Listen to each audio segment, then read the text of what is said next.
Hello and welcome to the ED152 presentation.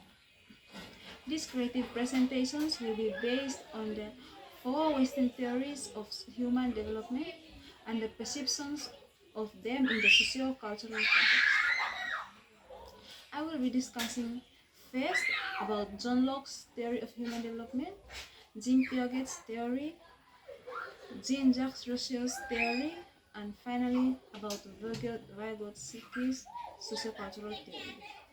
Then I will be explaining how these theories are related to the concept of sociocultural. Then finally I will be come to explain how these theories are related in the sociocultural context and elaborating more on the reasons why it is important to understand human development and how it is important to the growth. On this slide, I will be discussing about John Locke's theory of human development. John Locke is a British philosopher from 1632 to 1704. He believed on an individual is born as a blank slate, meaning that he is born with complete innocent mind and attitude. John Locke emphasized that the development of a child is influenced by the perception of experiences he encounters in life. It is the social interactions around the environment and life experiences that influence the personality and development of the child.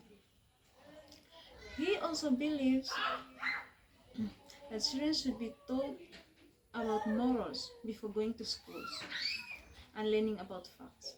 For example, a child should be taught about good behaviors needed in a society, like sharing or showing respect, before he can attain knowledge in schools. He encourages parents should be as their first teacher before children can go to school. On this next slide, we will look at the theory of cognition of Jean Piaget. Jean believes that children grow their thinking. Jean believes that as children grow, their thinking develops from one stage to another. He thought that children actively generate knowledge by when investigate, act, and alter around their environment. There are four stages of thinking development that Piaget's theory of cognition proposes. Stage 1 is from 2 years. Stage 1 is from birth to 2 years. It is called sensory motor. Children use their senses and motor activity to primarily learn about their surroundings. Stage 2 is from 2 years to 7 years of age. This stage is called pre-operational stage. In this stage, thinking is influenced by appearances rather than logical thinking. For example, a child cannot understand the quantity of something remains the same even if its color varies.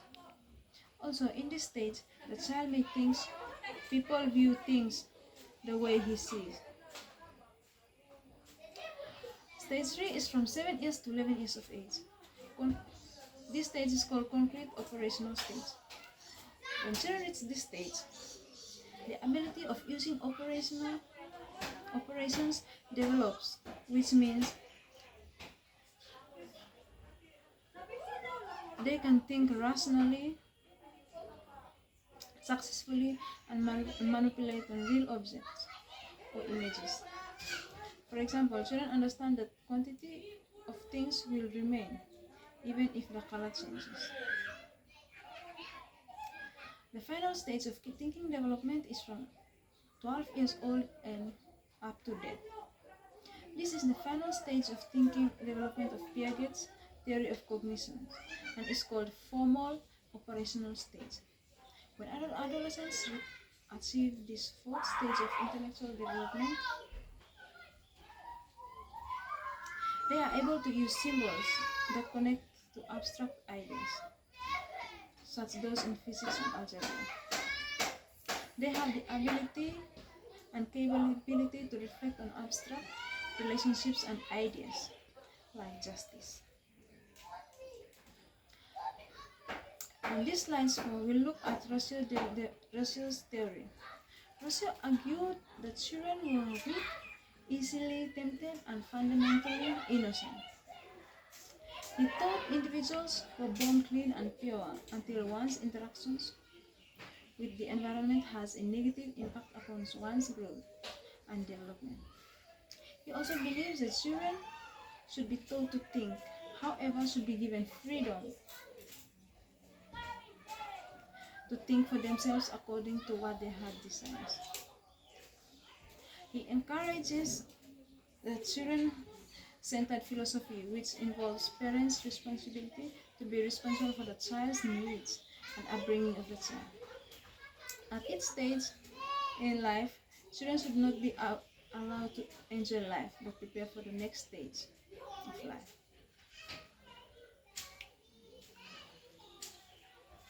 Now we move on to slide 5. We look at Vygotsky's sociocultural theory. According to Vygotsky, children acquire cultural values, attitudes, and problem-solving techniques through collaborative conversations with more experienced members of the society. For example, parents, daycare providers, and all siblings serve to be the mentors to encourage children and in their intellectual development. They participate in guiding the child's thinking by encouraging or through their actions. The main focus of Vygotsky's thesis is on how children influences children's ability to reason and speak.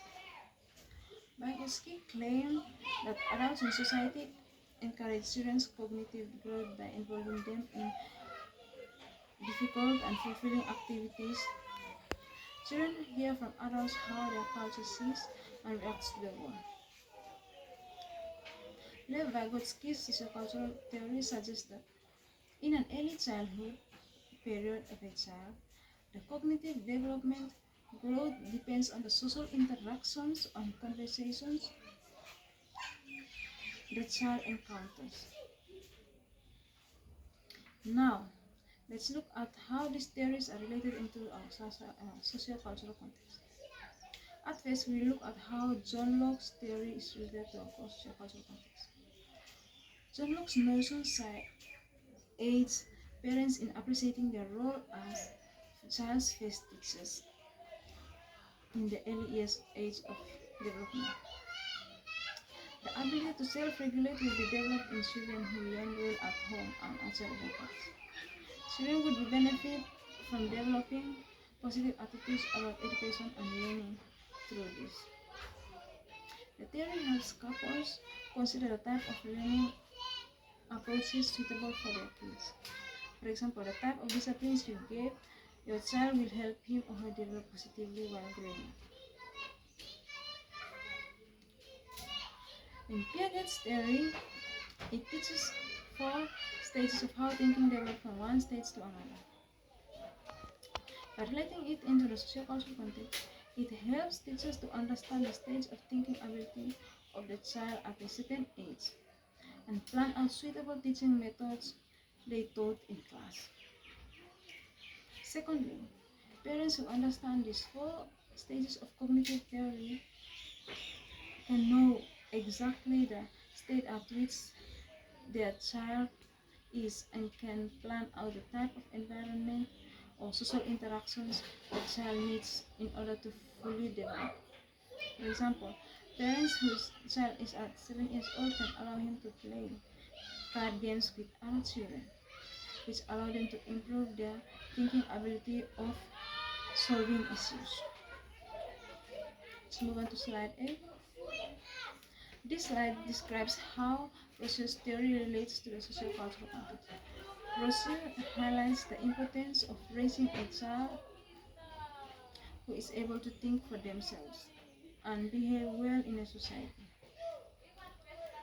It helps parents think and know their responsibility as parents to be responsible for meeting the child's needs and positively encourage them without force.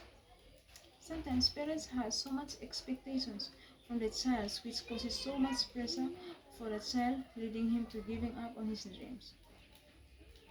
Example, some parents expect perform too much from their children to perform excellent grades in schools, and use some form of punishment for the child if he doesn't meet the standard.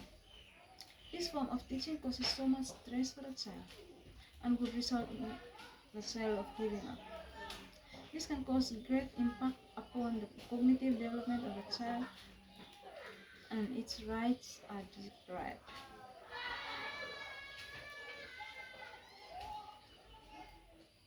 Let's look at Vygotsky's theory.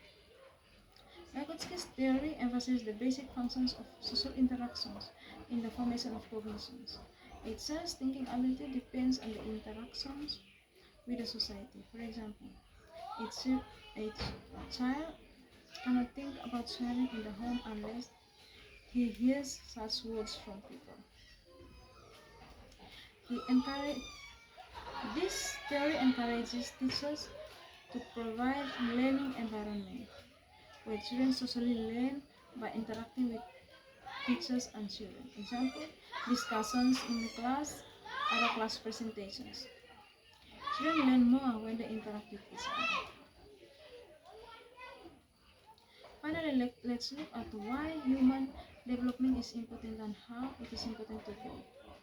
Understanding human development is crucial because it enables us parents to recognize and comprehend the earliest phases of early childhood development. It also enables others to comprehend what they are going through, particularly when it comes to physical changes brought on by the body's beginning of growth and transformation. Finally, it is important to know the human development, because it helps people understand the relationship of their own society and how individuals grow in that particular society. I think that's all from me, and thanks for watching my presentation.